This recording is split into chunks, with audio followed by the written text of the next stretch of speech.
Hola y bienvenidos al podcast Un gato en tierra de perros, vuestra referencia para la política estadounidense, la cultura y mucho más.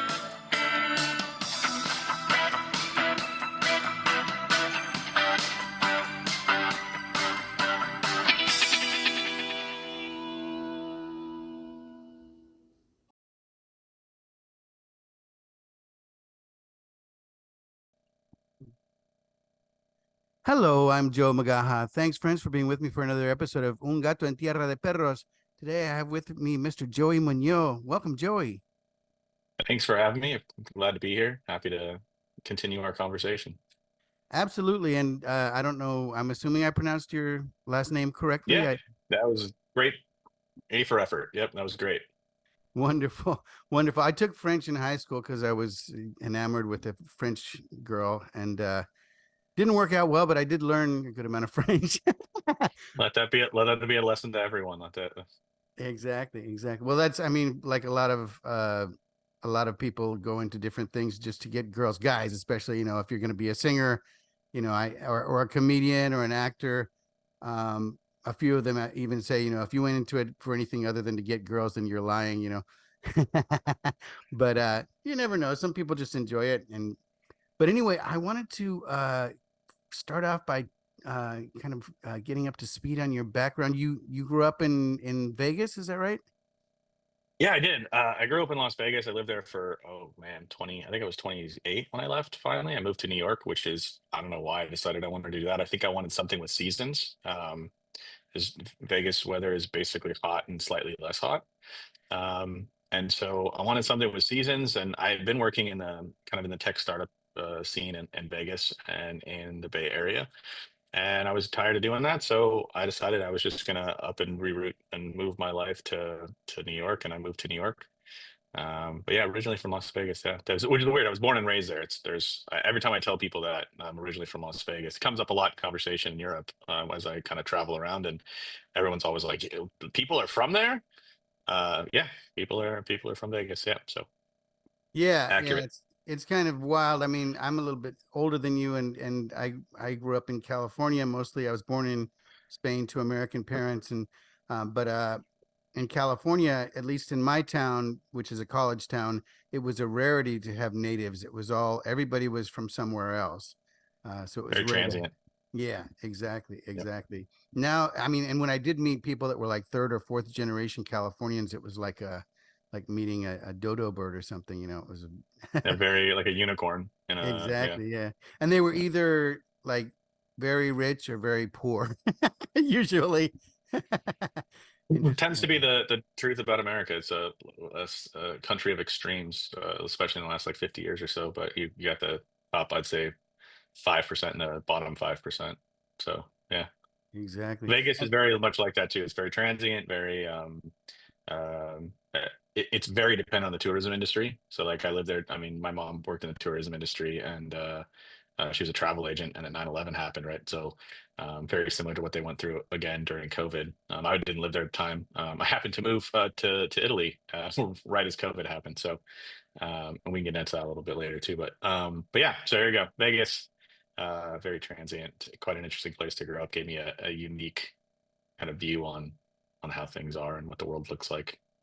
yeah, I imagine it could skew your view because you see a lot of the ugliness in society fairly early on, just like people that live in, big cities like New York, you kind of you see the craziness because people also cut loose in Vegas and act the way they wouldn't act in their hometown necessarily. Yeah, a lot of that. Yeah, a lot of that. People go to Vegas. I mean, Vegas has a reputation for a reason, but yeah, you see a lot of that growing up. I mean, people like when I was younger and I told people I was from Las Vegas, they were like, "Did you live in a hotel? Like, what? There's people that live there? Yeah, there's people that live there. No, I didn't live in a hotel. A lot of my friends from high school and stuff still live there, and but I decided it was time to go and moved on to New York. So while I lived in Vegas, I was in I joined the Army Reserve, and I did that for 10 years, and I did a tour to Afghanistan while I was in the reserve in Las Vegas. Then I moved to New York, and then I part of living there. And I was working at the time, and I really just kind of missed the Army. I missed like throwing my uniform on and doing army stuff and having just kind of the just the other soldiers to talk to and like some of the friends and relationships and that kind of stuff. I missed the camaraderie really. So I joined the Army National Guard in New York. So I was in the New York Army National Guard, and then I deployed again to Afghanistan. So the first time I was in Bagram, second time I was in Kabul. Um, Fascinating experiences. I like to call them net positives. Um, but yeah, it was a good experience. And then from there, I came back to the States. I realized that I could make a living for myself being a defense contractor. I worked in communications, so I realized that I could probably take a job and do that. So I did. I took a job first in Bahrain, and then when that ended, I took another job. I was like, you know what? I could stay in the Middle East or I could do something different. So I took a pay cut and I moved to Italy because I thought the idea of pasta and wine sounded good, and I wanted seasons again. So off to Italy I went in February of 2020, and that was a terrible time to move to Italy.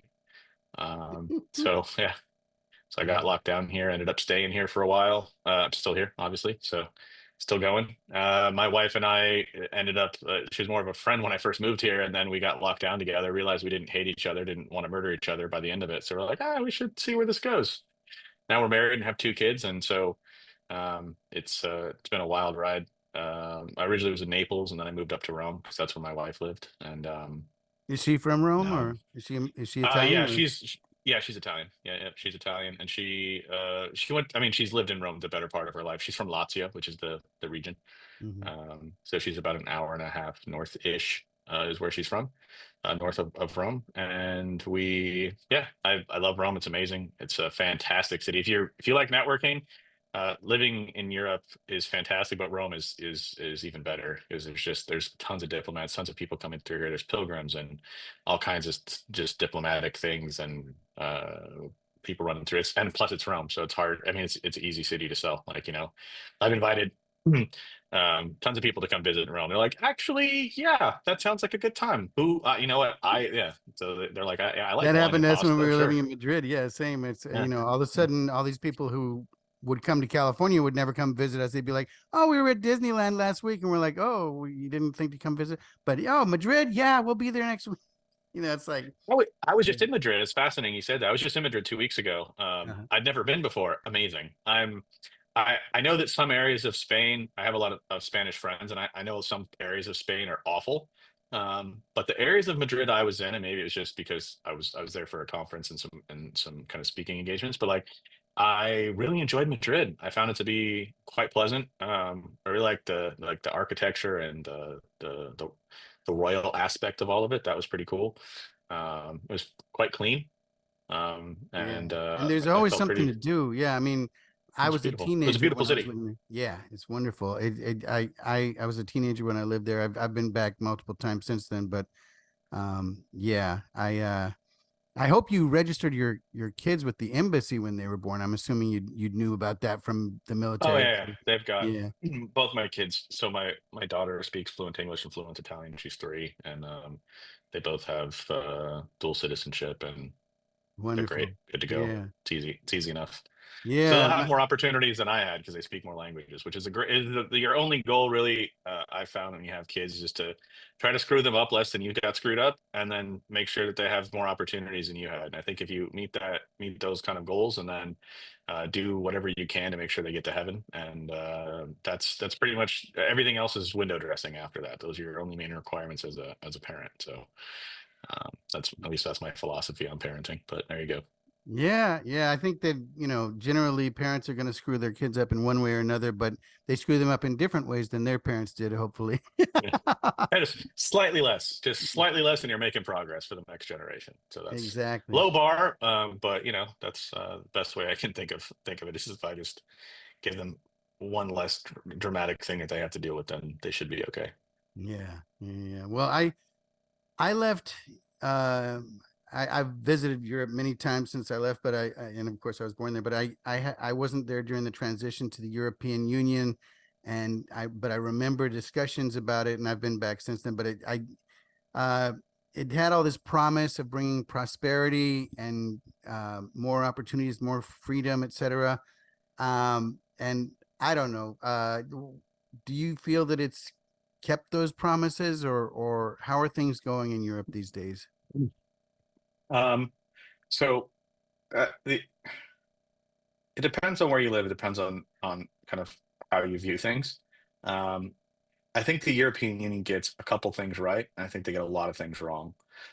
Also, the European Union has, despite its noble beginnings and kind of the idea behind it was noble, and they really genuinely wanted to do a good thing and use it to stop kind of European wars, which is there was a lot over the last 200 years. And so the idea behind it was fantastic. What they've used it for, however, is to usher in kind of a one European government that is less responsive to the needs of the citizenry. So let me go back a step and say that, like Europe, I've said this to a lot of people, so this won't be the first time I've said this, but the European identity doesn't really exist, right? So Europe is more of like 27 raccoons in a trench coat. Um, and so if you think of it that way, it makes a lot more sense because you've got the French and the Italians and the Spanish. I mean, while the British aren't members of the EU, they're part of the European community, as are Ireland is still a member of the EU, but then you've got Germany and Austria, Hungary. Everybody's kind of part of that, but they're all still separate individual entities, individual countries that are ought to be sovereign, right? So one of the big problems with the European Union is that it takes a lot of the sovereignty away from the individual nation states, which is a bad thing. On the good side, when it comes to say regulating or consumer safety, I think they get that mostly right. So when it comes to food and medicine, or even things like when they kind of mandated and forced Apple to switch to the USB-C standard, right? That was a win for consumers overall. Bad for Apple, but a win for consumers. But I wish that the FDA and the USDA took uh, pharmaceuticals and food safety as seriously as the European Union does, right? And they protect a lot of those national, so like the cheese industry or the wine industry in Italy and France, they take those things very seriously because they're massive exports from their countries, and they have to. So the integrity of those industries are vital to the European economy, and because of that, they take it very seriously. There's a lot of stuff you can't get here just because it's from the United States because like those chemicals, those products, those additives, or those ingredients are banned here because they cause cancer or because they're just not really sure what they do, and they always err kind of on the side of caution when it comes to food and drugs. Now, that's the stuff they get right. Stuff they get wrong, I'd say probably borders. Borders is a huge one. I think that's probably one of the biggest ones. The other is overregulation and kind of taxes. And so there's multiple layers of complicated bureaucracy when it comes to being in Europe, right? So you've got the European Union regulations that you have to navigate. So like when I talk to businesses that want they're looking at trying to do business or open up a branch or they want to get their products into the EU. My first question is usually like, great, what country? They're like, what do you mean, what country? I'm like, that is going to dramatically change the direction of this conversation because every country has its own things on top of it. So even if you manage to navigate the complex regulatory requirements that the EU has, you've also got those complex regulatory requirements that each individual country has. And so both of those things layered together really impact the ability to drive economic growth, create businesses, create wealth, and jobs, right? So so answer your question, the European Union gets some things right, gets a lot of stuff wrong. Um, the one market, the single market, is kind of truth, generally speaking. And now we all have one currency, which is great. So if I go, country to country, I don't have to carry different cash on me or deal with any of that. And if I have like my phone works in every country in the European Union, so those are good things for consumers, right? It makes it easy. But some things aren't. So like your retirement, right? So if you work 10 years in Italy, 10 years in France, and 5 years in Spain, none of those things work together, right? You don't actually get to 20. And so your retirement, your pensions are all wildly different. And so there's some things that just make sense, and there's other things that don't. The kind of one thing they're getting wrong horribly right now is probably tech policy. GDPR is awful. It doesn't work. It doesn't do any things it says it was supposed to do. It doesn't make people any more safe. It just kind of makes everything more complicated. And moreover, the European Union, so and I'll leave it at this, but the European Union made because they want to disadvantage large American companies from coming into the EU and setting up shop and doing business. They built a system that literally only those companies can afford to operate in, right? So if you're a medium-sized American company, you can't come here. But if you're a smaller, medium-sized European company, you also can't compete here. So they made a system that allows large American companies to come here, and they're the only ones that can, and then they complain about large American companies dominating the marketplace, right? And so the thing, instead of making it easier for smaller companies to succeed, or to be innovative, or to create wealth or jobs or innovation or new tech, they make it just hard for everybody to compete, and then they continue to make it harder and harder and harder, so that they kind of play out those bottom people. But Microsoft, Meta, and Google can compete here because they have billions of dollars to spend, so it's pretty easy for them. But if you're a small tech company, you can't. So anyway, and it doesn't even matter tech company, it matters any company, right? If you want to sell widgets, it doesn't matter. It's hard to do here. Anyway, so that's kind of my hot take on maybe it's a cold take, but that is my take on the EU and kind of some of the bigger issues with it. But it is nice to be able to float through and travel here pretty easily. That's always great. But I think on the economic side, it comes with some serious baggage. Yeah, on the economic side, I understand that they're trying to push the digital euro, and the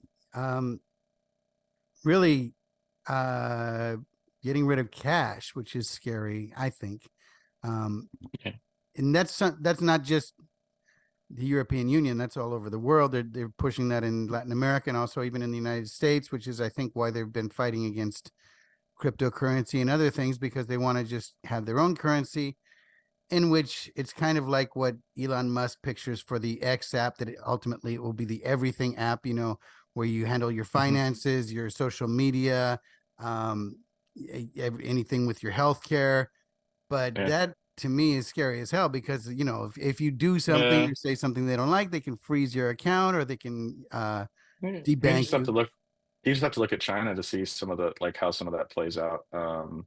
The main issue is that bureaucrats in Europe want to maintain control over the population on what they can do, where they can say, how far they can go, everything else, so they can control what that looks like, which really stifles individual liberties, right? So our it's weird for Americans, especially that come here, because we're used to um, living by a certain set of standards that we just assume that the whole rest of the world has and does, and we don't, right? So our constitution isn't set up to keep people from doing stuff. It's to, one, stop government from doing stuff, but largely it's to protect the rights of the smallest minority, which is the minority of the individual, right? So individual rights are front and center, and that's kind of doesn't most of the constitutions of Europe aren't set up that way, right? So, like for instance, if you start reading some of these like the individual countries' constitutions, you start to see a different picture.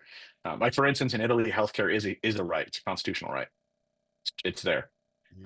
Like we don't have that, right? So trying to have an argument with about healthcare in Europe seems crazy to most people, because they're like, yeah, it's in our constitution, and in the United States, it's not, right? It's not in the Yeah, constitution. because we didn't have And healthcare in we 1776 or whatever. Yeah. Yeah, and interestingly, one of the things that I don't think most people realize about Europe is that, like, the existing government, right? Not in its present form. The United States is actually incredibly old for being in an unchanged state, more or less. We haven't had a coup. Like the Union won the Civil War. We haven't done any of those things. We haven't had a violent overthrow of our government. And so it's been relatively consistent for 250 years, which is crazy. In most European countries, those countries still exist, and maybe they're on the third republic in France, or what's the third republic in France? Where I think the third republic. Italy is now a republic. It was a monarchy until 47 or 49. I forget when they did the referendum. And but a lot of these governments have changed in the last 50 to 75 years. 100 years. We'll kind of broaden that window so I can scoop up everybody. But I mean, you look at Germany, right? And so that's something that we kind of take for granted as Americans, that we've had a consistent structure to our government for 250 years, while most other countries have not. So yeah, it's when it goes to your central bank digital currencies and digital ID, I think it attacks. So in low trust societies, you end up with a high surveillance, right, and low privacy, right? Because they don't trust people to do the things they're supposed to be doing, and they want everything under lock and key because that will cut down on crime and dissidents and all the other things. And so you're seeing in Europe a push for these things because they have such low trust societies. Now, we could argue that immigration is a large reason. Uncontrolled migration is the reason why they have such low trust societies now. And that's a problem in itself. I think immigration is a big problem in Europe. But to go back to your question, is really just that's the main reason why is that they have low trust here, so that they have to figure out a solution for it. And so for normal, like law-abiding, local, like native-born, like people here in these countries are kind of like, why do we need all this stuff? Because it doesn't actually change much for us, right? Like if I want to pay in cash, I should be able to pay in cash, but then I want you to pay in cash Mhm. because if I pay in cash, they can't leverage that transaction, right? And so, and banks and some of these, like, so for instance, if I go buy something that's $100, they make their 2.5 to 5%, right? And if the business uses that in a digital transaction, then that payment processor gets another 2.5 to 5%, and then so on and so forth. So every time money moves hands, the person that's processing the transaction gets to make money. Whereas if I use cash, Right. And you can, it's a lot more difficult to track the cash. A lot of people say they want to see where you're spending your money, which is why also with the digital euro or digital currency without cash, they can say, well, you spent too much money on whatever this month, so we're going to cut that off. You can't do that next month or that kind of which thing. seems crazy to me. Like I should be able to spend my if I made my money. I mean, in Europe especially, like you lose probably about like 50% in taxes once you And everything's you figured out and lose said and done. double, right? Because you're an American Yeah. citizen as well. You have to Well, I mean, pay. I still so I don't pay income tax here because I'm not a well, I'm now a tax resident, but I'm not a citizen here. So there's a few things I get to avoid. Um but the more important, like I still pay VAT, right? So that's a sales tax. I pay 22% on everything I do here. And that it's a lot. Like I mean, everything is just more expensive in Europe, more or less. the the thing is the question I always ask, and I've talked to people, I've talked to members of European Parliament, I've talked to local MPs, I've talked to a bunch of people, and when we start talking about this, I'm always like, why? Like, why do you need to know what people spend money on? Is there a reason why you need it? Well, so they can't. They can't. Government. It's the idea of, and I've asked when I first got into politics and I started asking people these questions, it like really stunted a lot of people's like interactions with me because I was like, what do you think the role of government should be? Yeah. And it comes down to real like just a simple question like that. And I've asked, members of my wife's family, what do you guys think government should be doing? Like what do you think the role of government should be and how ingrained in your life should it be? And you get not to jump into New York, it's like into the New York City mayor's race, but like Mamdani was famous for, I think it was in his victory speech, or if it was right around that, or if it was maybe the day after. But he said that government can solve all of your problems, and I disagree. I've been around a lot of governments, and I find them to be absolutely horrible at solving problems. Yeah. Um, and so, but if you think that government ought to come in and fix all your problems, raise your kids, do all these other things, then Europe makes a lot of sense. Um, I think that a lot of people are seeing that, especially after COVID, that government's not your friend.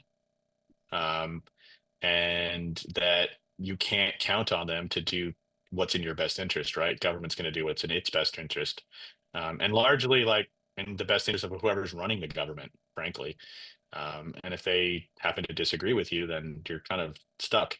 So I prefer that we have less government, right? And I would prefer that people are able to do more with their money and make it easier to generate wealth and take care of their kids, raise their kids, get the things they need. Not to say that all kind of the social safety net programs are bad. They're not. I think people ought to be able to pick themselves up by their bootstraps. You need a pair of boots to be able to do that. I don't know that they need to be like Ariat or Gucci boots or something like that. But you do need a pair of boots to be able to pick yourself up from them, and I would agree with that.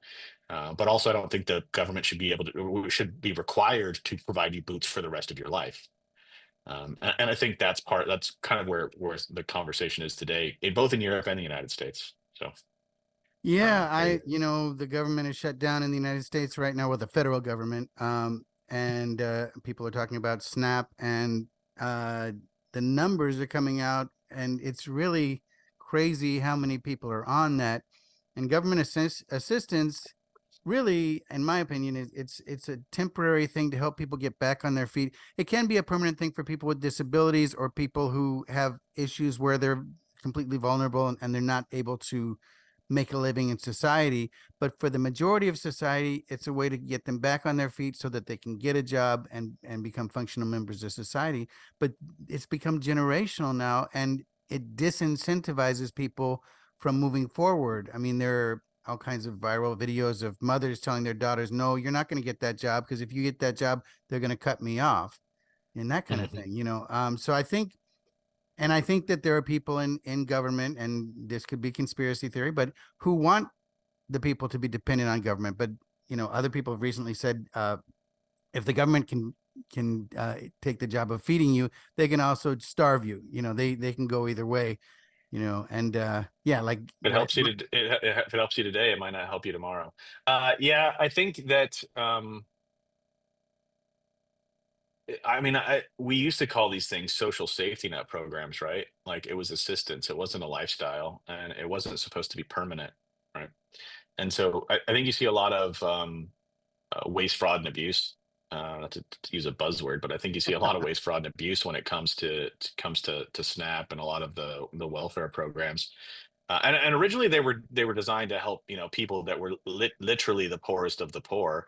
It wasn't you couldn't and you would get the bare necessities like the things that you actually needed to survive. You don't need lobster tails to survive. You don't need to go do like some of these things that are clearly abuse. The other thing to kind of take a step up for a second is that like government spending is a large part of GDP, right? So we look at our GDP growth across Europe, and then you start to wonder like where's all this money going? Well, like in Europe, so the United States, like government spending gets calculated in GDP growth. So like, oh, we grew well, okay, but take out government spending and you see a real GDP growth. Like, are things actually having to count, or is the government just printing more money and handing it out to people? Right? Are they just giving benefits to a bunch of people that ought not to have them? And I think Doge started to uncover some of that at the beginning of the administration. I think that there's just a lot of government spending that gets calculated and makes it seem like we're doing a lot of great things. Europe too, right?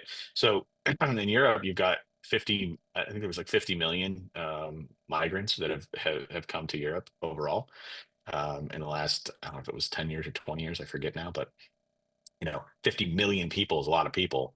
Yeah. It puts a lot of strain on the health systems here, right? Because all those people get free healthcare. They get if they don't work, they get welfare. They get assistance in some capacity.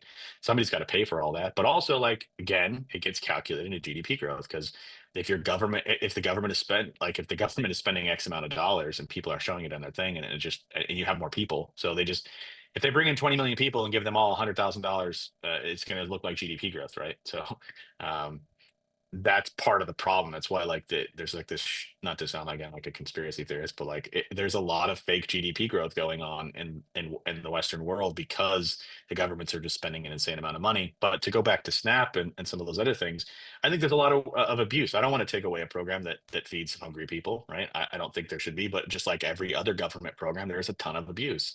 There's a ton of abuse in the defense budget too. I think we should fix that as well. Like not to target SNAP or poor people, but like that's the issue right now. I don't think that illegal immigrants should get health care from the U.S. taxpayer. Sorry, I go back to your own country and get on the health system there. You don't have one? Well, maybe you should figure that one out first.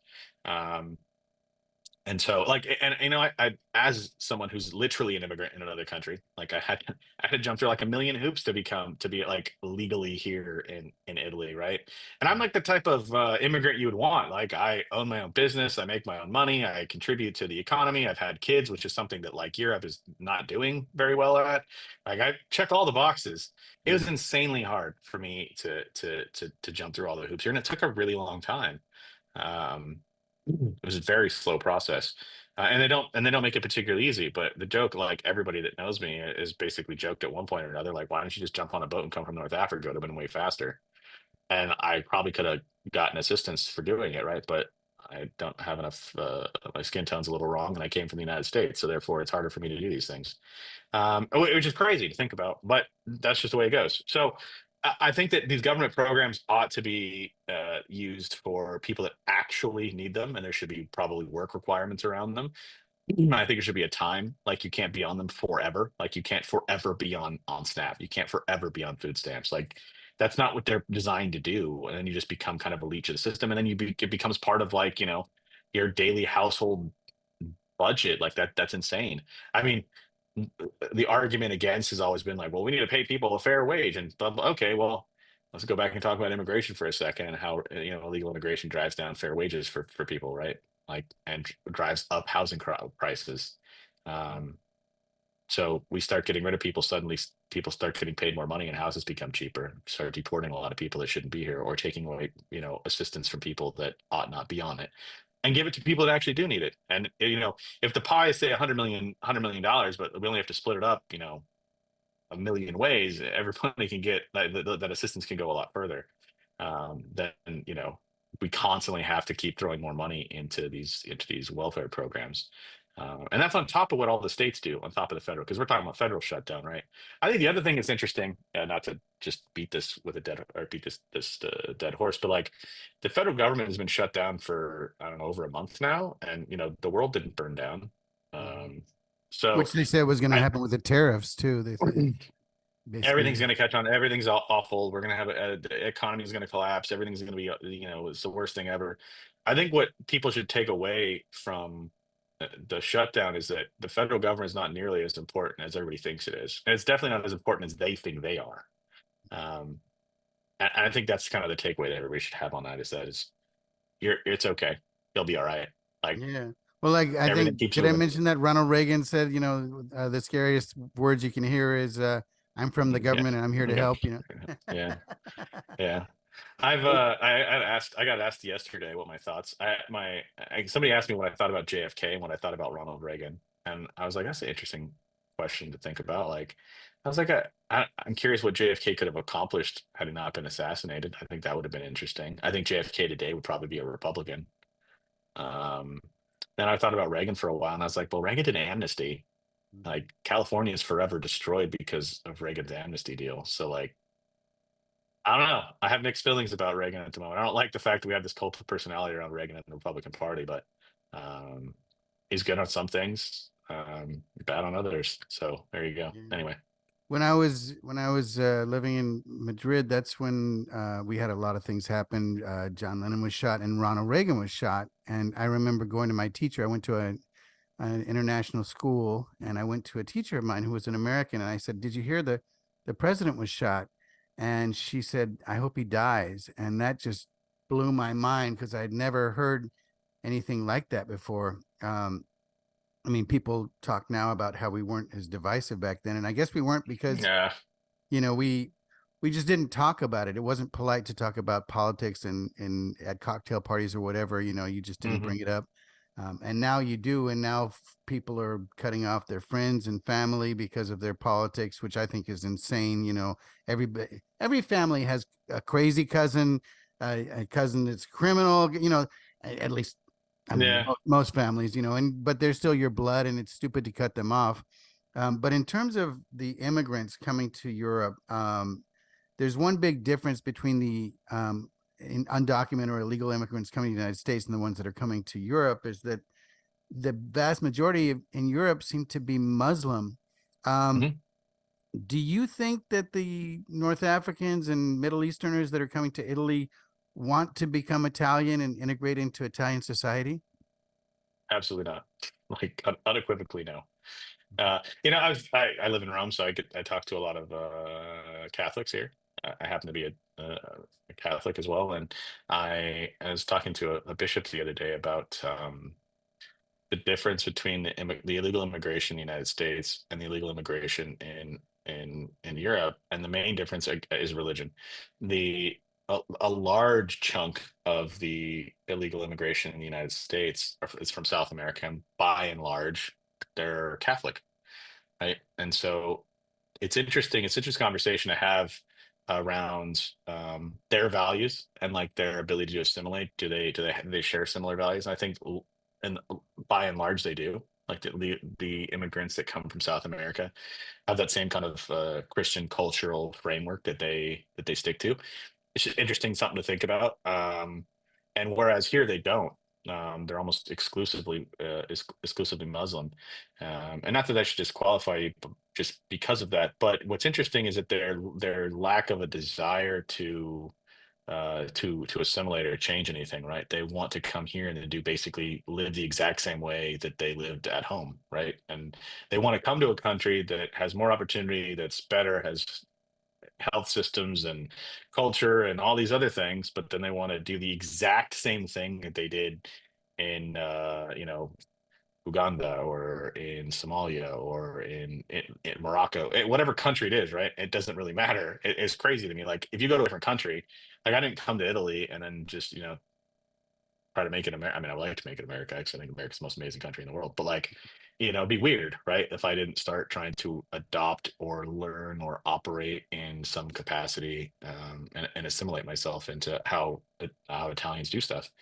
Um, but that's not their goal at all. They have zero interest in doing that. It's weird to see. Like when you see it firsthand, it's just bizarre. They have no interest. I mean, some of them just have to learn to speak Italian because I mean, most Italians only speak Italian. Yeah. So you simply just cannot survive here if you didn't speak any Italian. But they zero interest in assimilating. So it's an interesting like philosophical discussion to have about the cultural makeup of illegal immigration in the United States versus Europe. Um, I think that's why it's so complicated in the United States. In fact, it's less complicated here. It gets more complicated because of the EU, because of the ECHR, the European Convention on Human Rights.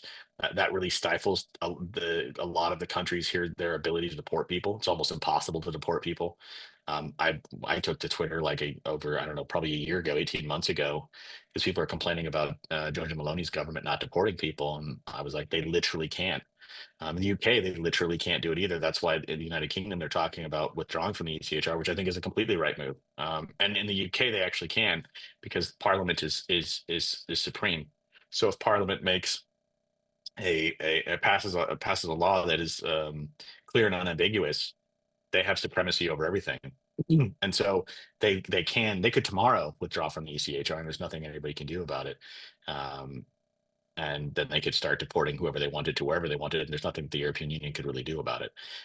All the like Hungary, Italy, and some of these other countries, they literally cannot deport people. They cannot do it. In fact, Hungary gets fined like €1 million a day by not adopting the European migration scheme, right? Yeah. And Which is so, insane because I mean, basically, well, there's this whole thing, I grew up in a college town which was very left wing, and but back then it was very uh anti-war and anti-censorship. Has kind of gone the opposite way these days.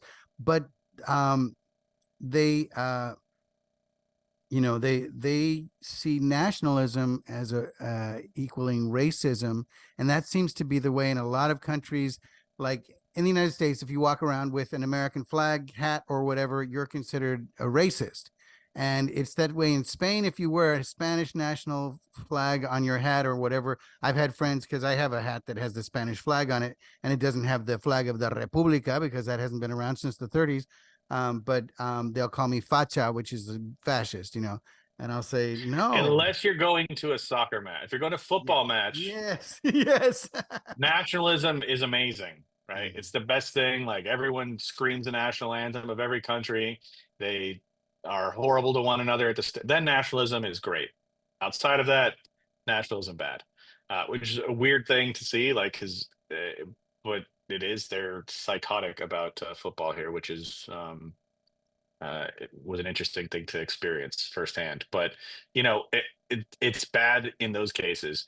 Um, I think um, it's because there's really after World War II, especially in Italy and Germany and Spain, they really tried hard to squash any kind of patriotism. The left did, especially after the formation of the EU. They really wanted to like like it's illegal to talk about or to paint Franco in a positive light in Spain, or talk Yeah. about Mussolini, or and I know obviously there's a lot of baggage that comes with that, and talking about all of these things, but like even talking about it tends to become. But even if you don't talk about it, you're still like, hey, I'm proud to be, Italian. In America, Italians are very proud to be Italian, but here it's kind of like, um, and which is just weird for me to deal with. But yeah, I think there's it's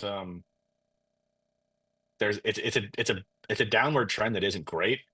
You ought to be proud of where you're from. There's nothing wrong with that. Yeah. Like, be proud to be where you're from. Um, you know, Scream it from the rooftops if you want to. I mean, I think that anything, I think too much of anything is usually bad. But like if there's an overabundance of something, where it becomes like, and that's the difference between like some of the, or you ended up with like fascism, right? Actual fascism, not like the everybody's a Nazi, everybody's a fascist. Yeah. Everybody I disagree with is a fascist. It's just kind of like it's getting tired now, and I think a lot of people are starting to be over that. I'm not. Not my 20s anymore. I'm pushing 40, but I see a lot of younger people that are just kind of like, yeah, whatever, man. Like, don't care. Great. Yeah, sounds good. I Yeah. don't care what you call me. That doesn't bother me. Well, it's So funny because like people your age really haven't experienced true fascism in their lifetime. At least I'm in Spain. The people that are arguing back and forth about it, you're a fascist, well, you're a communist, blah, blah, blah. They didn't live through Franco. That was before they were born. I remember Franco's time, and there were good things and there were bad things. The bad things were that you had to watch what you say, but you kind of have to do that now too, because the left is controlling it now. But weird how but that works out. yeah, but one of the good things that in Franco's time was that everything didn't have to be by committee. If we needed a bridge built, you signed a paper, the bridge was built. Now you have to have, just like in the United States. And I'm pro. Um, I believe Deregulation. in. Yeah, yeah. Well, Or it's even subsidiarity. Subsidiarity seems to be like a lost value, like that you can solve a lot of your issues. You should solve a lot of your issues at the lowest level possible, like on your street or your neighborhood, or at the town level. Like, you shouldn't invoke the national government to solve all your problems. And that's literally like that's Europe. Like, national governments have to solve all the problems, and if you don't solve all the problems, like, you're the worst thing ever. And I think that you see it a lot in the opposition. Once the opposition becomes the governing party, they're like, oh crap, we got to do stuff now. It's not as easy, and that's part of the problem. It's one of the things I'm worried about with kind of this paradigm shift that's happening now, and you're seeing kind of the right start to slowly build power.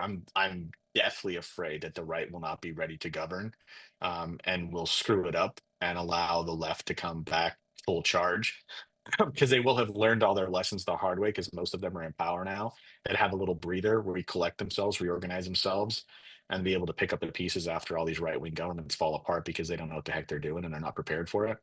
um, I spent an inordinate amount of time talking about or talking to people about being ready to govern on day one.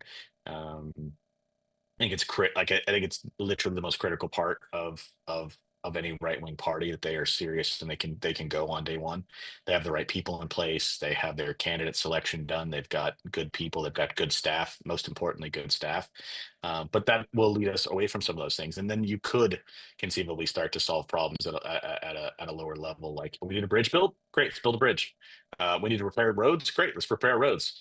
It doesn't need to take hundreds of billions of dollars and 10 years of studies, and like, make sure there's not an endangered grasshopper somewhere that we need to like, okay, great. Just, we need a bridge built. We need to build a bridge, and we'll figure everything else out around that afterwards, and we can kind of deal with that. But like, or we need to build a power plant, right? Like, energy is massive. Like, there's no energy in Europe. Uh, they need to build nuclear plants faster than they could possibly build nuclear power here plants too here. in the United States, where our power grid is just terrible, and Well, it's every old. That's the yeah, one of the big problems. It's old. Second is that we don't produce enough. I mean, no one produces enough energy. I mean, China produces enough energy, but the rest of the world kind of is really struggling. The United States, if we build a lot more of these AI data centers, like, we're going to struggle for power. Europe is that's the one reason. I went to a panel. I spoke on a panel the other day. It was about tech and stuff, and the they were like, well, how do we start to be able to compete? And I was like, you guys don't have energy, so the rest of the question is kind of moot at that point, yeah. because you can't power it. So like even if tomorrow, like they missed the boat on chip manufacturing in Europe. They don't really produce a lot of processed like microprocessors and chips here, because they just didn't scale for it. They didn't do it, and now the big push is on AI, right? But they don't have the ability to power data centers here. They can't. It can't be like it's not happening. And so no matter what else they do here, they could have the best the developers and software in the world and all these other things, but they literally just don't have enough enough power to run the data centers that you'd need to compete um, with China. China or the Yeah. United States, right? So like they literally just don't produce enough power because they import their energy from the United States, from North Africa, or from Russia, and they produce like some of it domestically. But all in all, I mean, you look at Spain, right? Like they closed all their power plants. They got rid of a bunch of stuff. Germany did the same thing. Like Germany's the economic like a manufacturing powerhouse in Europe, and they've suicided their entire manufacturing industry, mostly just because of energy costs. They tried to do net zero, and well, that obviously didn't work. So, and they try to do net zero with renewables instead of nuclear. So, um, but yeah, that's that. Anyway, not to kind of rabbit hole too far off the topic, but there you go. Energy Yeah. is And I is the mean, big problem. not to mention natural gas, they blew up the Nord Stream pipeline, or we blew it up. One of us blew it up. Somebody blew it up. And I don't think it was Russia. Um, Well, I mean, even then, it's still so. Like the main issue that the Europeans have, the Nord Stream pipeline. I mean, it's still energy from Russia, right? And so Europe, as a outside of Russia, like they just don't produce energy here. They don't produce nuclear.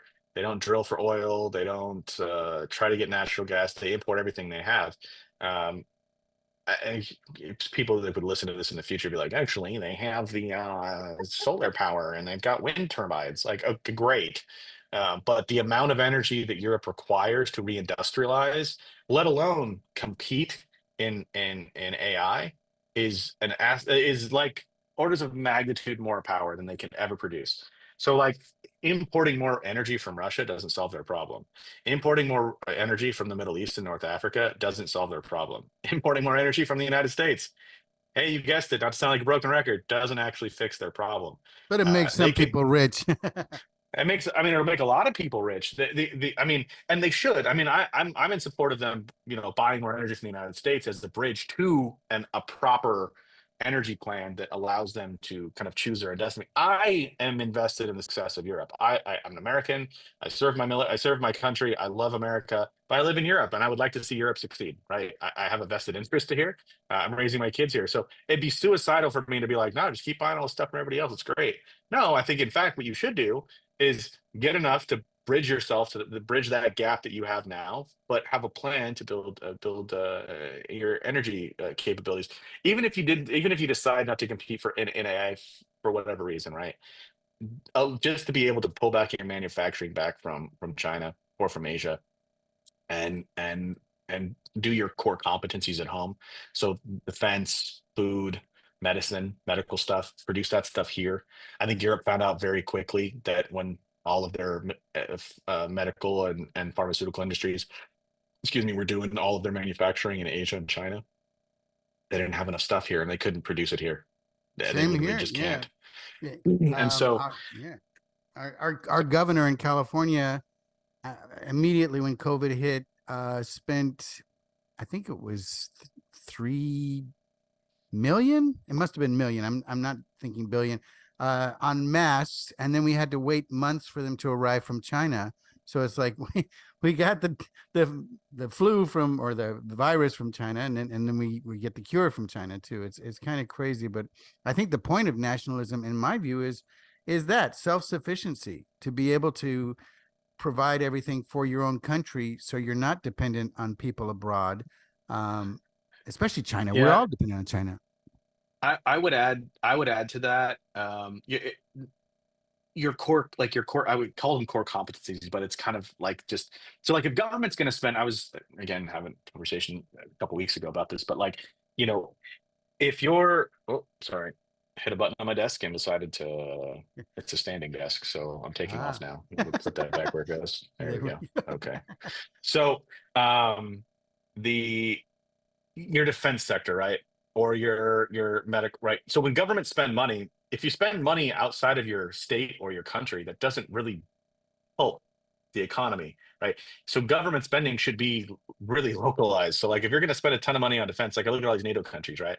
I was talking to a banker in Europe, and I was like, if you guys are going to underwrite stuff and you're going to give a lot of money for some of these companies to go out and buy, like for your government's going to spend money, you should be encouraging them to buy stuff that's local, so your government spending can anchor your own economy.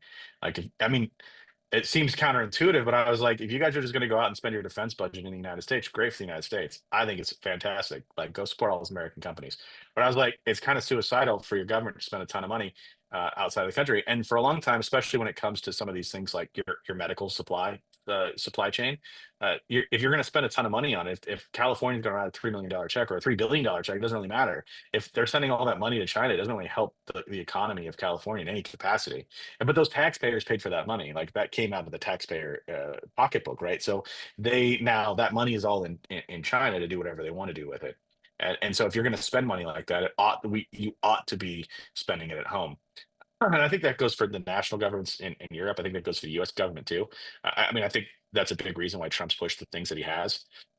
I think it's the first time we've actually talked about Trump this entire time. So like, I like the idea of him encouraging companies and the government and his administration to purchase things domestically, or encourage foreign companies to come into the United States and produce it domestically so that it can then be bought domestically.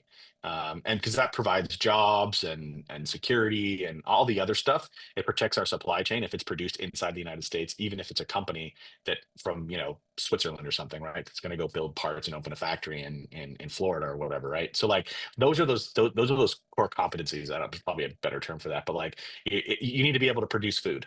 Like you need to grow some, not all. Like if you want to import avocados from Mexico, like hey, more power to you. But like that's really good marketing, by the way, because I still remember that like 20 years later. Yeah. Um, avocados from Mexico. But if you want to import some stuff, great. But like, you should be able to produce a large bulk of the food that you need to feed your country inside the country.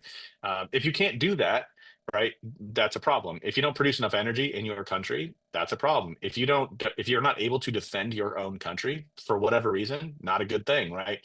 And Europe, this is a big problem they've had. That's why they have all this extra money floating around to do all these social welfare programs, is because they haven't had to pay for defense in 75 years. Must be nice.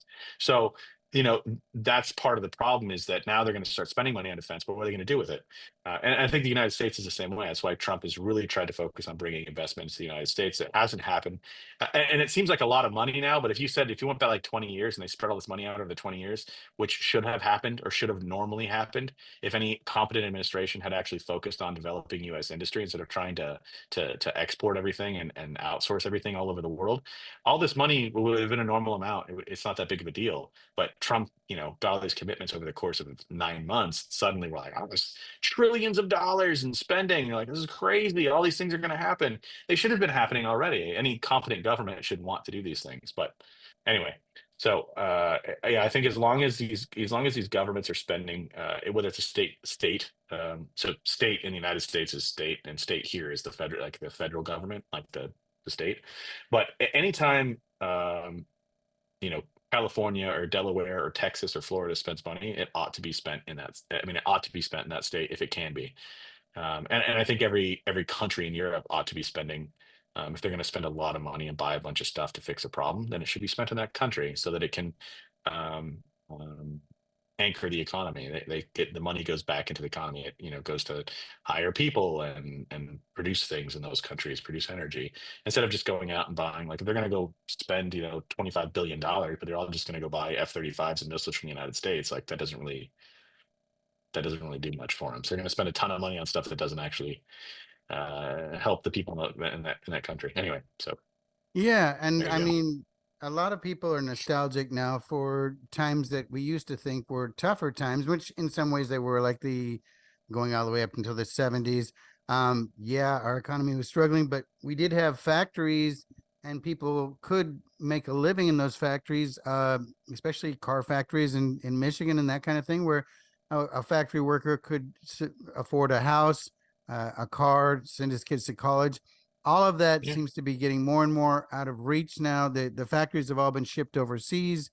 And in Spain, even there used to be a lot more car factories and different factories that have just kind of shut down. Where, I I yeah. literally had this conversation the other. So I keep saying that because I've been traveling a lot lately, and I'm going for conferences and I'm going for these things, and I'm having like talking on panels and things. But like, it was interesting. Is it like U.S. car manufacturers used to build cars in Spain, right? They had like Ford had a plant there, right? And it was an interesting story I was talking to this guy about, and he was like, yeah, you know. Um, it used to be a time where you could a U.S. company would go to Spain. Ford would open a factory. They'd employ a bunch of people. They'd make Fords there or Chevys or whatever the car. It doesn't matter.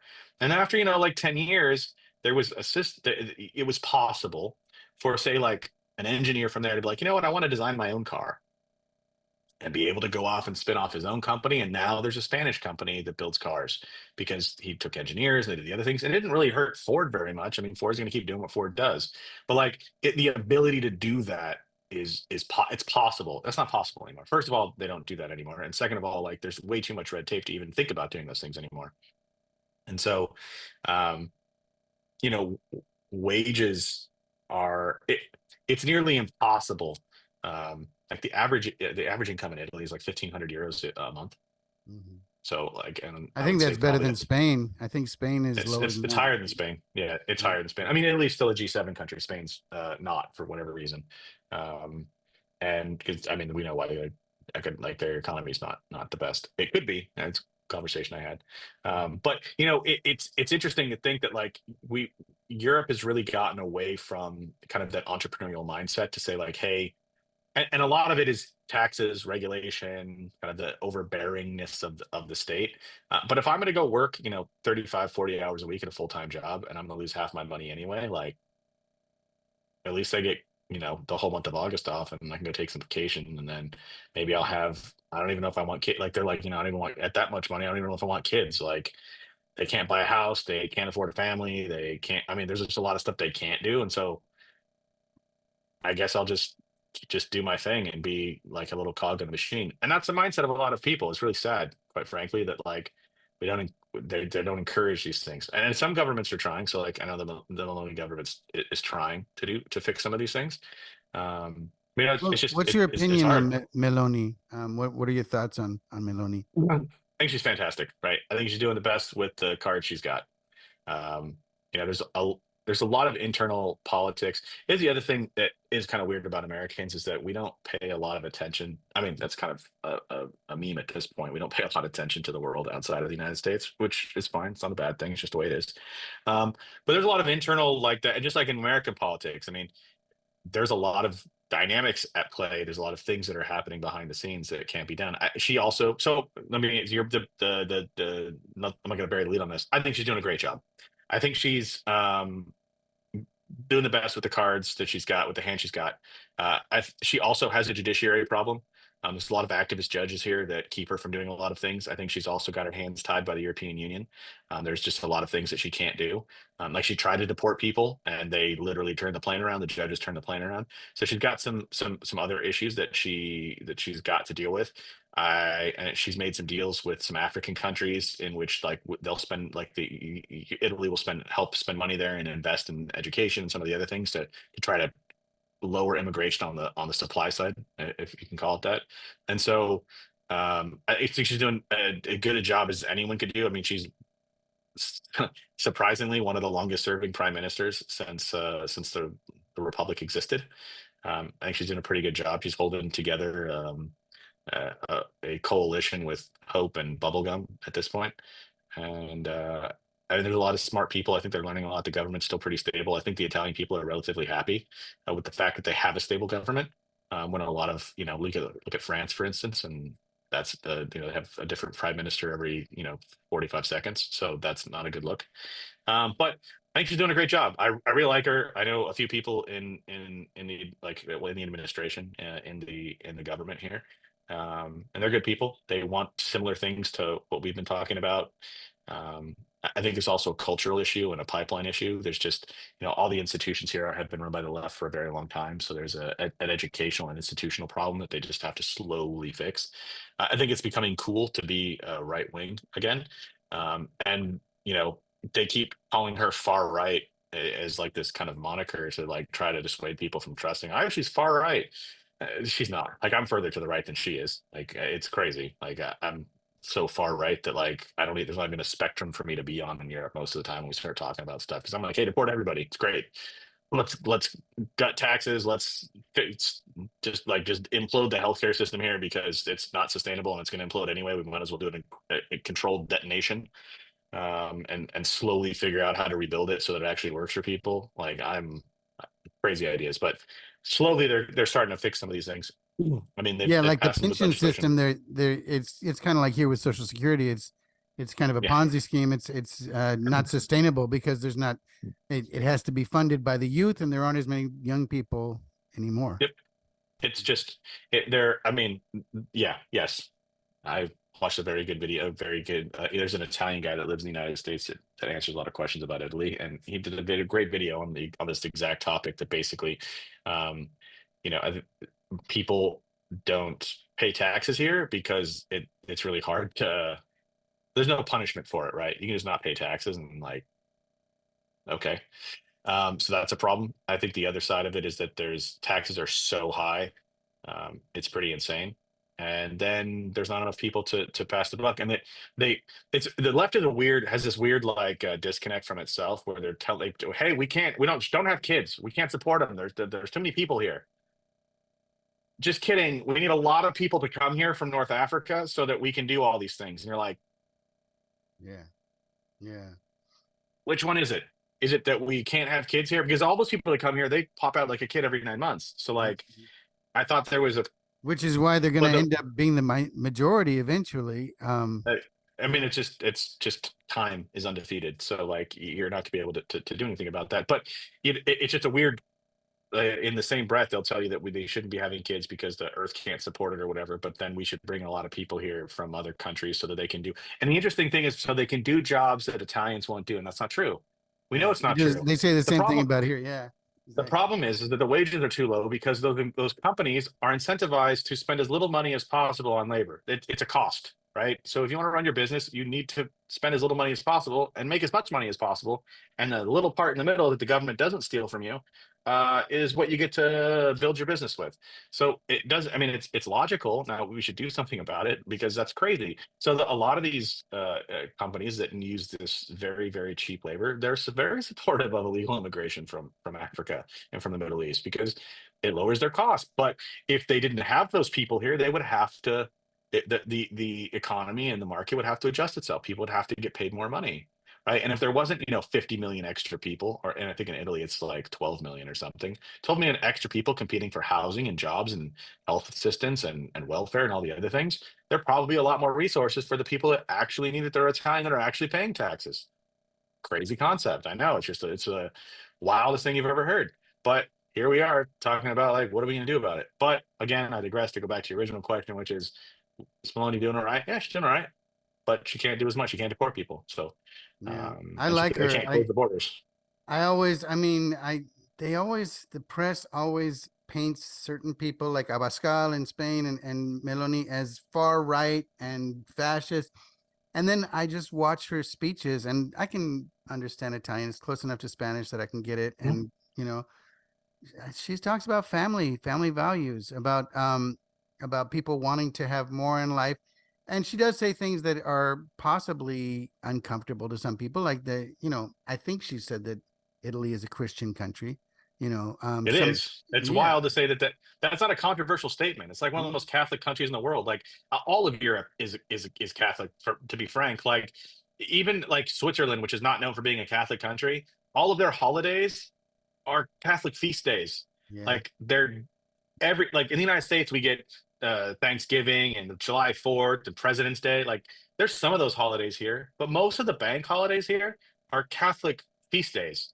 Mhm. It's the Epiphany, it's the Annunciation, it's Easter. It's there. Most people get days off here, so the cultural bones are Christian and Catholic, like almost exclusively, especially in this country, Catholic. So to say like that's not a controversial statement. Is that Italy is a Christian country? It is. It's a Catholic country, Yeah. and God willing, it always will be, right? So like that's the thing for me, that like it's a controversial statement, because we're not supposed, this goes to something you said like, I don't know, 20, 30 minutes ago now, but like, we're not supposed to talk about religion, and we're not supposed to talk about politics. Those are like my two favorite topics to talk about. Like I love Yeah, talking about those two things. same. And in fact, when I was growing up, around my dinner table, like with my family when I was growing up, we talked about politics, we talked about current events, we talked about what's going on in the world. And so I don't mind talking about those things, because I think it's important that we talk about them. If it was more normal, and it wasn't just something that people started doing in their, in their adulthood, I think that we'd have a lot fewer of those problems that you were talking about earlier, about people disowning people and blah blah blah. But ultimately, we have to talk about these things. It's very important. And if I say something that offends somebody and they don't want to talk to me anymore, like, that's on you, man. Okay, you can deal with that problem. That's you can handle how you feel about something. So don't talk to me then. That's fine. I've lost friends for being a Trump supporter. I've surely lost business for being a Trump supporter. So whatever. That's the way it goes. And I think we just have to keep articulating the positions we have. I think the right has better ideas. They're just worse at talking about them and selling them, because there's usually a logical component to it, not an emotional one. And so it's a little bit harder for us, but we have to really kind of dig into these topics and be willing to talk about them with people, and convince people that this will make their lives better overall. And these are the things we need to talk about. But anyway, so yeah, we shouldn't be afraid to talk about this stuff, and we should talk about it more often. Yes, I agree. I really started getting into politics again. I was into it when I was young, but I could see that both the Democrats and the Republicans were corrupt in their own way, and that it was a lot of crony capitalism and a lot of BS. And they really kind of all worked with the same people. They were all funded by the same people. But during the economic crash of 2008, 2009, I lost my job. My wife lost her job, and ultimately we didn't lose our home, but we short sold our home, so we sold it at a loss, and we've been renting since then. So we lost everything, and it kind of sent me far left at first, and I was a Bernie guy, but then even that ended up sending me right, because talking to my friends that I grew up with who were Democrats, all of a sudden I was a misogynist because I didn't want Hillary, and I was questioning her background and all the different corruption that was clear to me. But you couldn't even talk about it, and you'd be accused of being sexist. I had one guy who I grew up with who's actually a popular musician and he tours Europe, he tours all over the place, but he told me, if you don't want to vote for Hillary, that's your privilege talking, because it's not going to affect you. And I'm like, dude, we knew each other as kids. Don't tell me what about my life and who I am, because I've lost pretty much everything, and you're living the high life. So who the hell are you to tell me who I am? But that ended up getting me to talk in bars and that kind of thing about politics, which Mhm. can be crazy because alcohol thrown into the mix can make things even more dramatic. But I noticed something at local bars when I would talk to people, is that people on the right, like you said, they were more logical and they would talk about things in the abstract. People on the left, sooner or later, would end up just throwing out insults when they ran out of arguments. Yep. Oh man, yeah, they run out of their kind of like their media talking points, like their programming, and then they blue screen, like they just and they just go right to, you're a horrible, awful person, because they've run out of like reasons to combat you, or at least disagree with you on points, like point by point. I was, I was a Democrat too, right? I grew up in Vegas. It's very blue city. I was a precinct captain for Obama. I mean, even when I moved to New York, um, I voted for Hillary in 2016. I didn't vote for Trump, and it was interesting to me because I'd worked on a lot of campaigns in Vegas as a volunteer, and as a very lowly paid campaign person.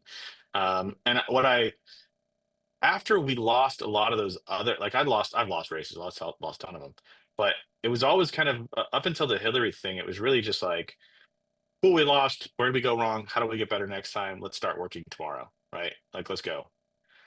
Um, and what I saw from a lot of my friends after Hillary lost, I was like, cool, we're like, we lost, let's jump back in there. Like, yeah, we're gonna go protest at Trump Tower. I was like, I'm not even the president yet. Like, what are you protesting? Because he won? Like, he just beat you. That's it. You lost. He convinced more people that his ideas were better, and we lost. So what are you protesting? Oh, because he's a racist, he's a misogynist, he's all these horrible, awful things. I was like, yeah, but what has he done? Like, can you give like what has he done? He's not even the president yet. Can't have done something because he hasn't taken office yet. And so they were protesting like the idea of him, and I'm like, all right, that seems kind of stupid.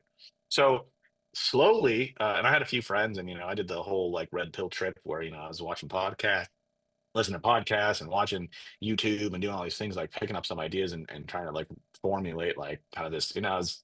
I was also growing up. I had some of my first real jobs where I was making real money, and I was like, okay, I can leave on some of the social things. That's fine, but like I'm really stuck.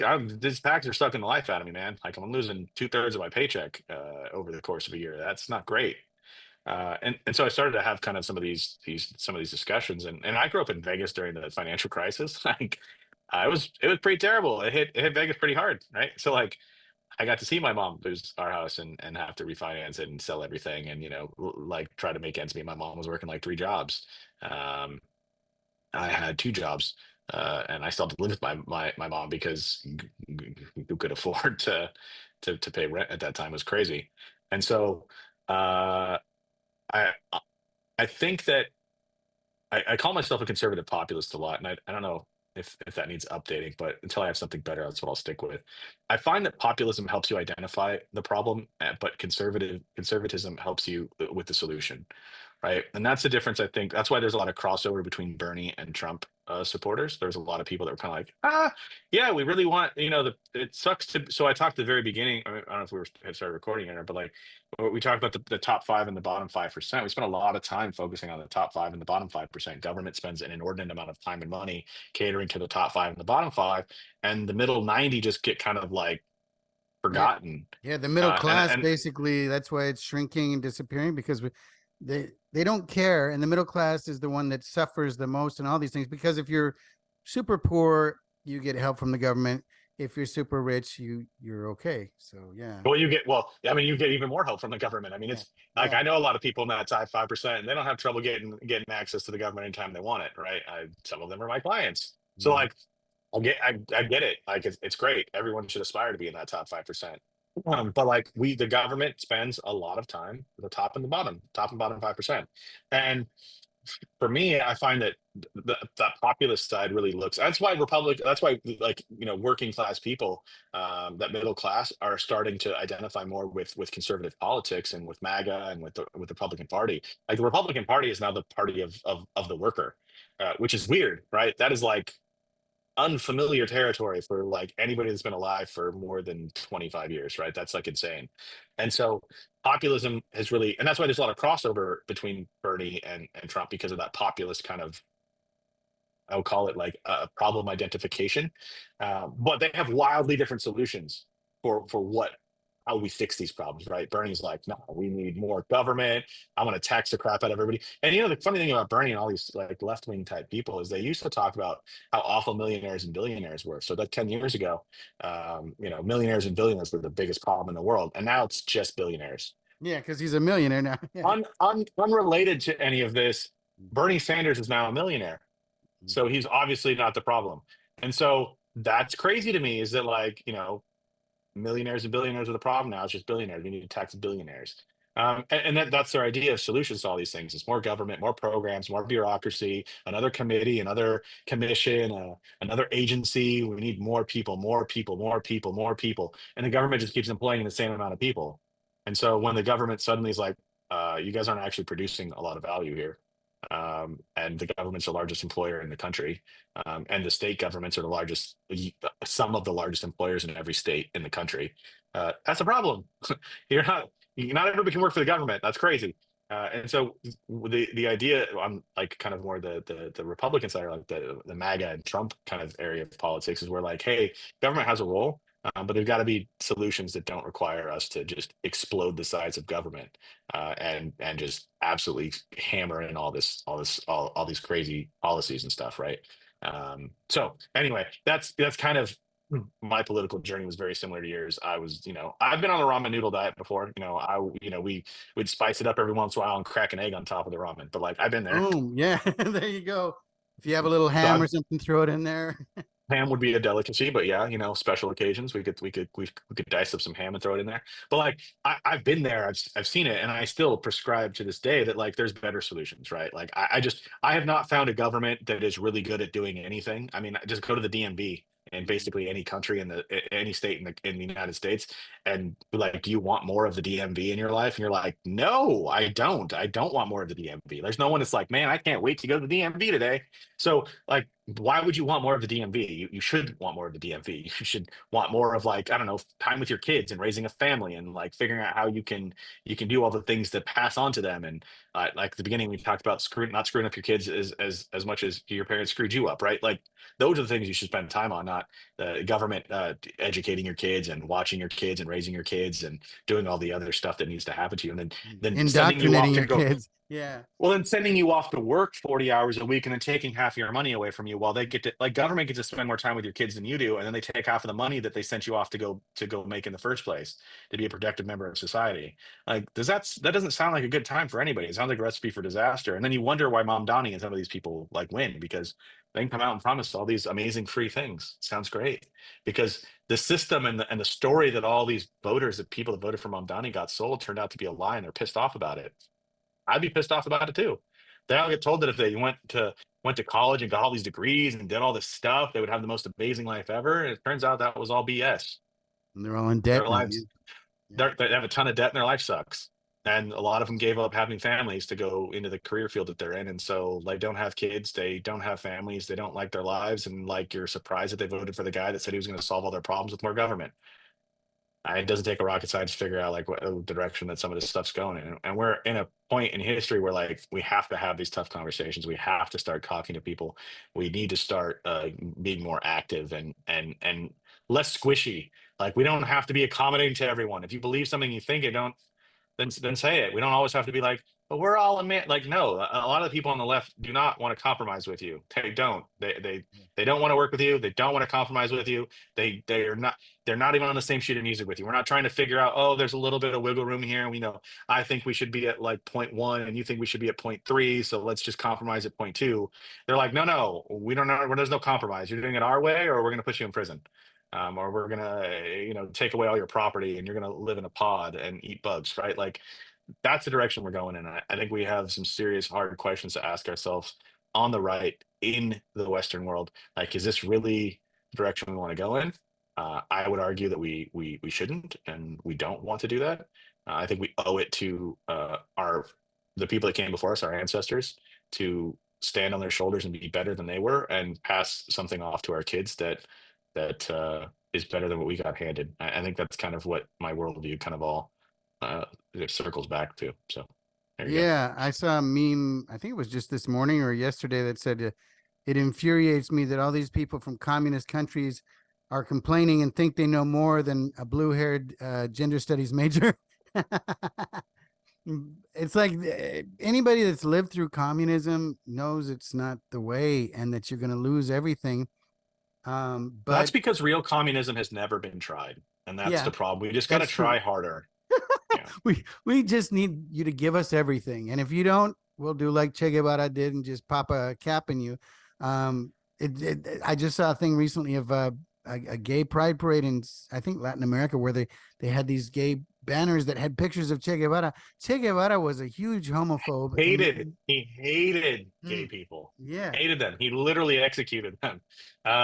You know, it's just the disconnect from reality that is always the funniest part to me. Like, they seem to think that, like, in a communist utopia, that they'll be able to, wake up at like 10 o'clock in the morning, and they'll eat drink their soy milk, and be able to go sing Kumbaya and maybe finger paint for a little while. And like, they're not going to be building left shoes in a factory somewhere for 20 hours a day. Like, they don't get, like, they have this idea that it's just going to be kittens and sunshine, and it's everybody's going to be great, and that they'll just be able to have everything provided to them. Like, they have no concept of where food comes from, or how products work, or supply chains, or and they're all talking about all this stuff from, in the luxury of their very expensive apartments, probably paid for by their parents, on their iPhone, on Twitter, of all these products of Western civilization, like a capitalist system, and that they don't want anymore. Like, who do they think's gonna make all this stuff?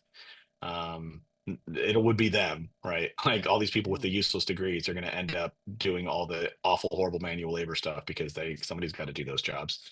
Yeah. Um, so it's that's like it brings me like a little smile every once in a while when I see people that are so disconnected from reality try to talk about some of these things. They just have no idea what actually happened in history. Yeah, So yeah. I was working, we never finished it, but a buddy of mine had this idea for a documentary, and we went out to the streets of downtown LA and would ask people different things. It's kind of a popular meme now where, or an Instagram thing where people ask young people questions and they almost always get it wrong, and it's embarrassing. But we asked things like, who killed more people, Hitler or Stalin? Things like that, and most people didn't know. Most people. that's not surprising. I mean, it's really not surprising. I mean, the we get taught. I mean, the education system needs an overhaul, and that's kind of an area that like we don't really talk about a lot. But like, there is we're the United States is encouraged or kind of written off having parents involved in the education process, right? Everyone talks like, oh, we want parents involved, but they really don't want parents involved because the second parents get too involved, suddenly that's a big problem for everybody. And teachers unions tend to want as much control as humanly possible. And so we kind of what part of the problem with like sending, everybody working, two jobs and both parents work and the kids are gone at school all day is that, like you really just don't know what your kids are getting taught. And we've just assumed for the better part of the post-war period that like our kids are getting taught the stuff that they ought to be getting taught. And at some point the wheels fell off and they started getting taught all kinds of crap that like you're not because the university got taken over and the universities produce the teachers. And when the teachers get into the school and into the school in the classroom and they're teaching, left-wing, liberal theology type stuff that like you what? Like Yeah. Stalin was great and all these other things. You're like, no, Stalin was awful. Mao was awful. These things are like these are not good ideologies. Like these ideologies killed hundreds of millions of people to make their systems work. Like it none of that stuff's great. Like every time I see a picture of Che Guevara, I'm just like, you just have never read even the Wikipedia on which is like notoriously left leaning is not great about Che Guevara. Go look it up sometime. It's not particularly like a rosy picture painted of him. Like he's a and just imagine it as way worse than that. So's Castro. I mean, all those, the Cuban community in Miami and in Florida, like there's a reason why all of them are Republicans and they all hate communism. The problem is that a lot of those people that experience it are slowly dying. And so we're losing that kind of that institutional knowledge because we didn't pass it on. We just, and I mean, people just forget Yeah. about stuff.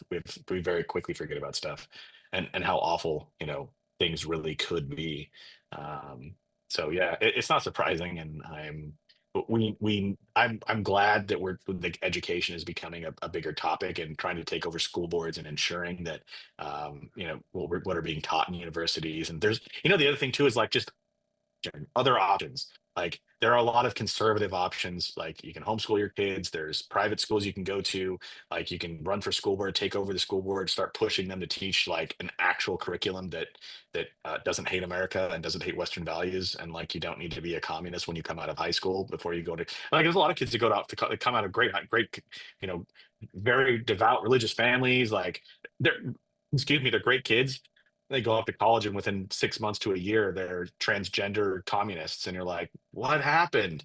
I guess all it takes like that first year of college and you're done. And it's insane to me that like what are they teaching kids and what is happening at kids that you can go from totally normal to batshit crazy in a year. I mean, that's serious indoctrination that you can erase, 18 years of Yeah. of upbringing to Like just the kid that shot Charlie Kirk. I mean, I think he basically changed everything within about a year of college and then dropped out of college, and ended up dating a trans, which is, I guess, neither here nor there, but it's kind of reflective of what's going on with everything. Are you optimistic for the future for your children? yeah, I'd say I'm pretty bullish on the future. I think that I think the kids will be all right. I think one of the positive sides of kind of this, and I said it, I've been saying it for probably like a decade now. So once I kind of became Republican, I was, or like at least conservative, not really more Republican, but just a conservative, was I was like, man, when this pendulum shifts back the other direction, it's going to be brutal. Like a lot of people are going to have a rough time and have a real serious coping problems. The the I'm optimistic because I see how a lot of the kids are one. Um, so like a lot of the growth in the Catholic Church is young people, right? Young families, young people, which is great. Right. And you see that because they're looking for something that's real. They want truth. They want order, structure, hierarchy. They want all the stuff that like that society isn't giving them right now. That's great. I think the other side of it is that it's kind of cool to be conservative again. Like it's counterculture. Like we are like the right wing is the counterculture to this now, which is an interesting thing to experience like in your late 30s when you for the long like it just that's weird. The other thing is that they're kind of over all of it. Like I think anybody probably 25 and younger is just I won't say all of them, but a big chunk of them are just really over. Like they can't say anything, they can't do anything. They're just like, you know what? Yeah, fine. Screw it. Yeah. Okay. Call me a whatever you want. That's fine. You know, and they're gonna start being like, and the problem is the as that pendulum shifts back, is like it's gonna get real bad, right? Like, I don't think Hitler's someone that we should be looking up to. I think maybe No, as no. I think World War II, I think the history of World War II is one of my favorite areas of just kind of interest. Um, is World War II. I think there's a lot of stuff that gets mistold about World War II in an effort to just kind of paint quickly with a brush and just be like, oh, World War II is a thing that happened and we're moving on now. I think there's a lot of stuff that gets missed there, but Mm. I don't believe in this idealization of or this like rose-colored glasses view of Adolf Hitler. No, Um, definitely. Yeah. so, and I think it's a little weird. Like, take it with a grain of salt. I don't think anybody. Like, it makes me go back and look at through all of history. How much stuff did what really happened versus what we were told, right? And I think there's some academic value and some value in just having a slightly more nuanced view of World War II, right? It wasn't as black and white as everyone wants it to seem, and that's fine. War rarely is as black and white as history wants us to believe. That's fine. But I can see that kind of like they're like, yeah, okay, great. Like, I mean, some kid got roasted the other day for wearing a Nazi costume to a Halloween party, right? It's supposed to be something scary, and he dressed up as a Nazi, right? So like, okay, but I think the kids are just tired of the like being canceled for random stuff. Like you're just going to see people start to lash out and kind of start to just say and do stuff. It'll go back to like the whole thing right before the election about the group chat. Like who gives a shit about a group chat? Like a bunch of people talking crap in a group chat. Like who cares? Like, and the thing is like fewer and fewer people like that tactic that they used about the group chat and some of this other stuff, that tactic's just not going to work with people very much longer because like they're like, yeah, I don't care, man. Like I don't own a house. I barely can pay my bills. I don't care what somebody said in a group chat. Like, you want to call me a racist or a bigot or a homophobe or a transphobe or any of these other phobias that I'm supposed to have? Great. Like, hey, more power to you. Like, Yeah. and I think that a lot of young people are kind of just in that boat now where they just don't care. They've got other they got real like they've got other stuff to solve and they got other things to figure out and it's just not a big deal to them anymore. I don't think they're going to continue to care about it for very much longer. So, like, am I optimistic? Yeah, because I think the kids are going to be all right. I think they're going to figure out new ways. They're going to have different challenges they're going to have to solve, and um, it'll definitely be interesting. I mean, I don't know what the world's going to look like in 10 years, let alone like Yeah. 50 years. But Yeah. I'm wondering what it, jobs they're going to be able to get, one thing. yeah, I think, and I was talking to my wife about this the other day because we were talking about AI, and it's an interesting topic and an interesting field. But we've gone through revolution, like industrial revolutions, numerous times in the Western world, and I think there's just be another one. Like, some people are going to lose their job. There's new industries are going to pop up. Stuff's going to happen. But I think by and large, I don't think Skynet is going to happen anytime soon, right? Like, I don't think the robots are going to take over and we're going to start doing some of these things. I mean, they could. That's a thing that could happen. I think it's our job in the near term to try to make sure that doesn't happen. But there'll be new jobs. There'll be new engineering things. There'll be stuff that needs to happen. I don't know. Like, there's going to be a lot of stuff that like still needs humans to do. We'll still have to figure it out. Just like, the guy that, putting horseshoes on a horse used to be a massive industry, and then the car came along and suddenly it wasn't. But like, it's not like the world imploded because there weren't, like, the horseshoe industry decided to or tanked afterwards, or like, Or the it's just tobacco industry or so many other industries that went.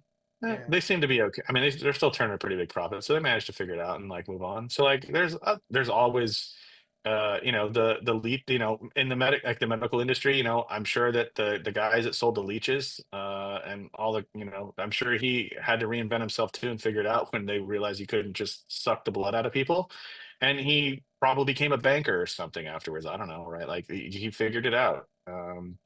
Those are all those things that, like, no, kids are smart, man. Like my daughter is way smarter than I am, and I don't even. She didn't get it from me. So, um, Do you think that the like European Union is going to stay together, or do you think they might eventually break off?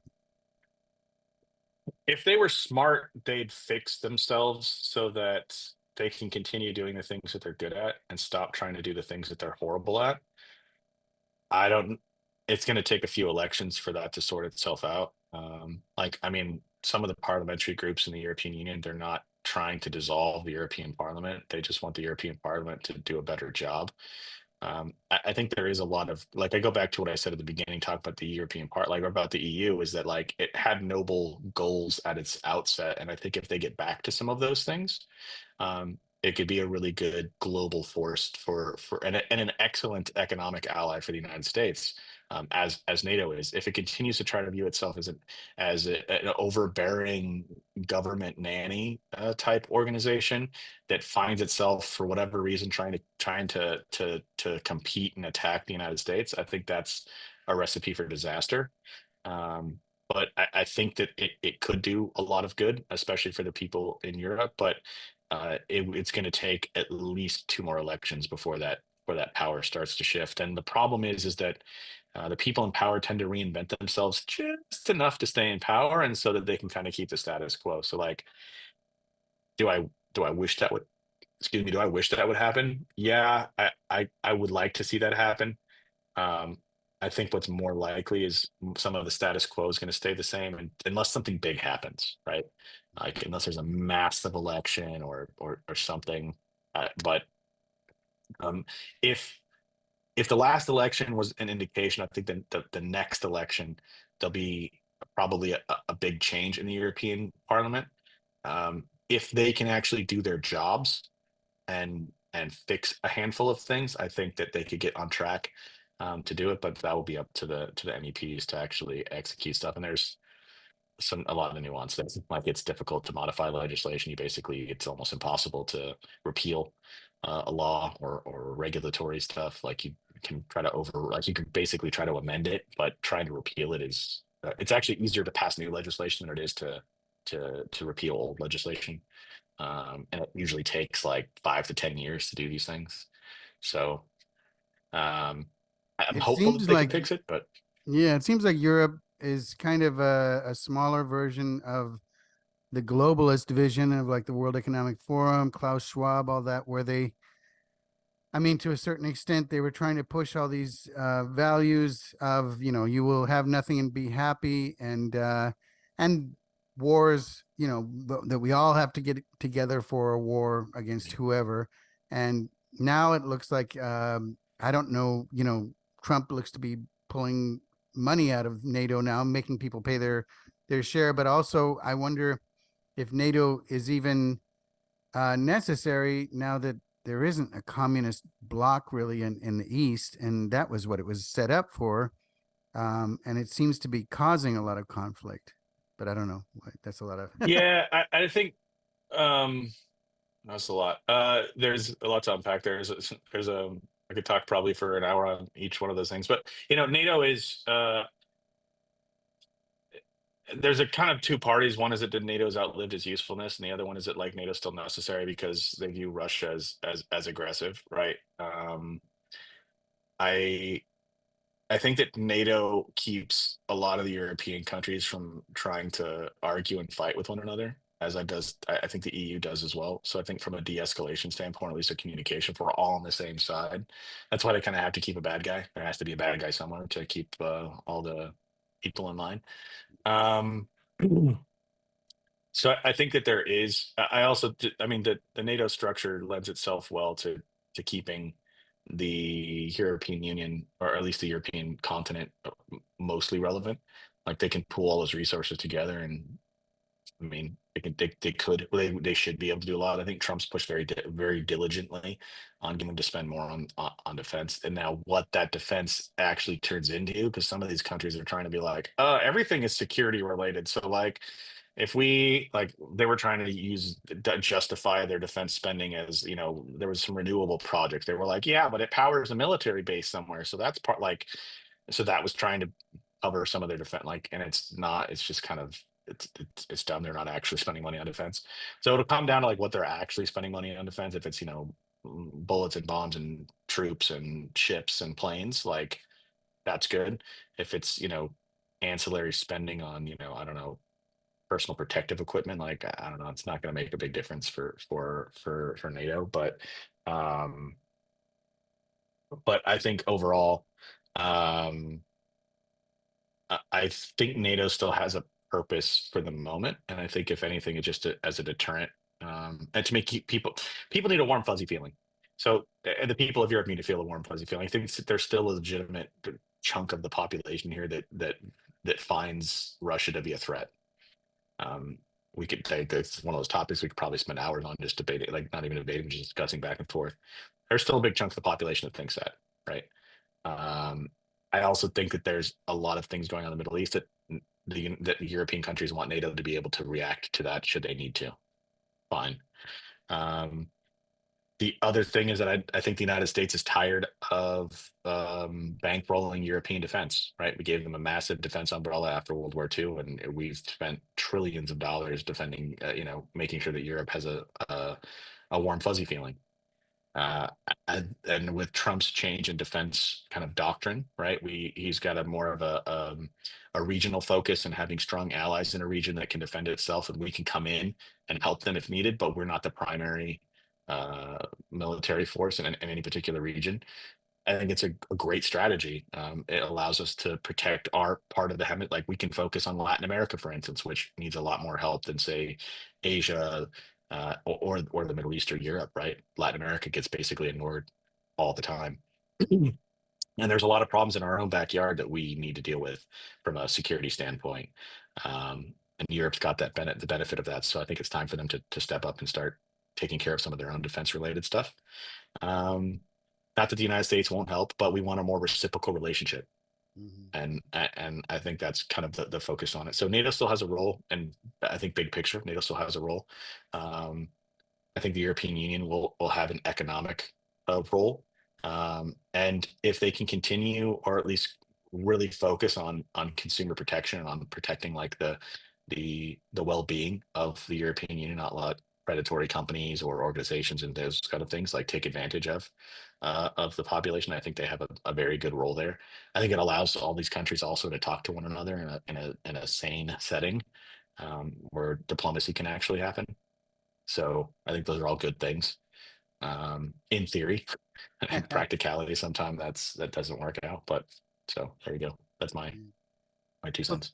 thanks so much, Joey. We took out a lot of your time, but I actually want to take your time again sometime. I have panels on periodically of multiple people discussing international topics, and I love having people with different points of view, and it's particularly people that are living in different parts of the world, because um, it's a different point of view. And this podcast initially was created to inform Spaniards about U.S. politics, but more and more it's getting to be world politics because I hate to quote Hillary, but it's a global village. We're all kind of connected. So. And I think the more, I think people should, I mean, we talked about this several times now, but I think people should talk more. I think it's important. Also, like, I find that the United States ignores Spain a little too much because they're not a G7 country, right? And I think that is it's a big problem. Also, I've realized, especially recently, the outsized influence that Spain has in Latin America. So my closing take, if you will, would be that I think you're going to see a change in U.S. Spanish relationship, and I think you're going to see Spain and the United States leverage those relationships a lot more in Latin America over the next 4 years. I don't think Marco Rubio was a fluke. I think he was the Secretary of State for a reason. I think one of those big reasons that he's fluent in Spanish. And he has a lot of relationships in Latin America. And I think you're going to see that start to show. I mean, Maduro has already kind of decided he doesn't really want to fight with the United States. And if they can make sure that he gets out safely, I think you're going to see a lot of that. I mean, you've seen the loans that were given to Argentina. I think you're going to see a lot more focus on Latin America, which is part of the. I mean, if you read some of the documents and some of the executive orders that Trump actually puts out and don't listen to the news, you'll see what's actually happening here. And it's a big defense realignment. It's a big economic realignment, and the United States needs to focus a lot more on its closest neighbors, which happen to be in Central and South America and Latin America. And the other country that has the best relationships there that isn't China is Spain. So I think you're going to see some trilateral stuff happening there to help realign the map away from away from China in South America, and you're going to see a lot more things happen with Spain because of that. And Europe in general, but Spain has those deep relationships with Latin America, and I think that's going to be critical to the United States' success in the next, we'll call it decade. So, Absolutely. my I closing agree. thoughts. There's a lot of parallels. Where can folks find you if they want to hear your thoughts on the internet? You could. I mean, I'm on Instagram, real Joey MUS, and Twitter. This or the X at the same place.